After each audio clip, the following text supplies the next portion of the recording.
Computer graphics lighting represents the kind of lights we have in the real world.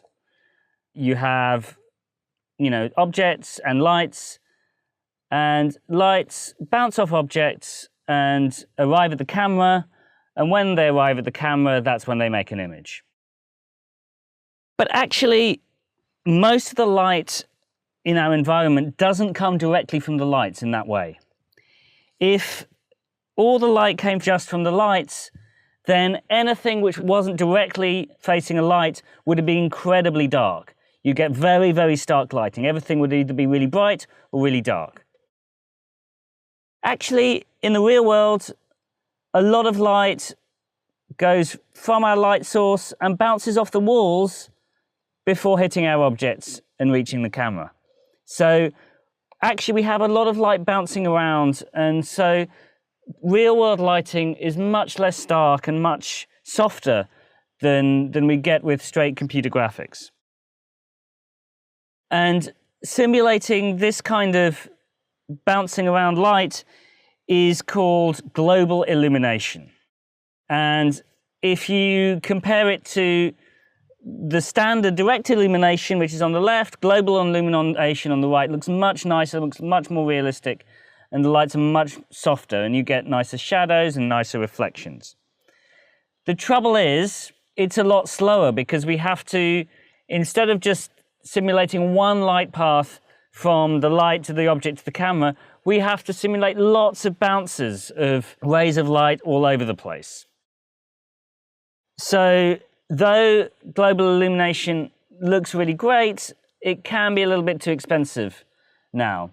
Though with modern hardware, you're seeing platforms like Unity include global illumination. So it's certainly something you can look at with the latest Unity renderers, is turning on global illumination, but you have to be aware that VR is very computer intensive, so it may slow things down too much.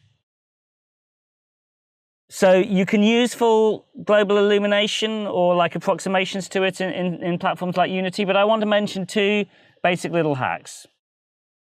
The first one is built into everything. It's called ambient light. Basically, as well as lighting coming from light sources, you just add light coming from everywhere. Every object is just lit up by a little bit of light that comes in all directions. It's not very realistic, it doesn't create that soft lighting we like, but it's very fast and cheap. So any basic renderer will include ambient lighting, and you can set that on your Unity project.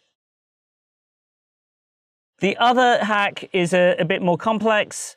What happens is you do global illumination, but you don't do it at runtime while you're running your game or your VR environment. You do it beforehand while you're developing it. And what happens is you render all that high quality global illumination to an image, well, actually a texture that can be applied back to the object.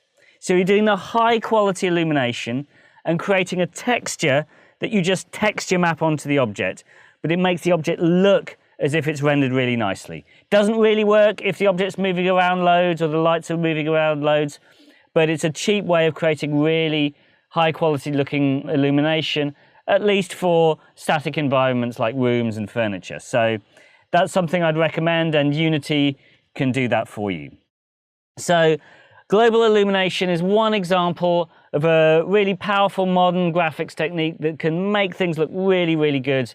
And you should basically look at some of those techniques if you want to have a VR experience that looks really real.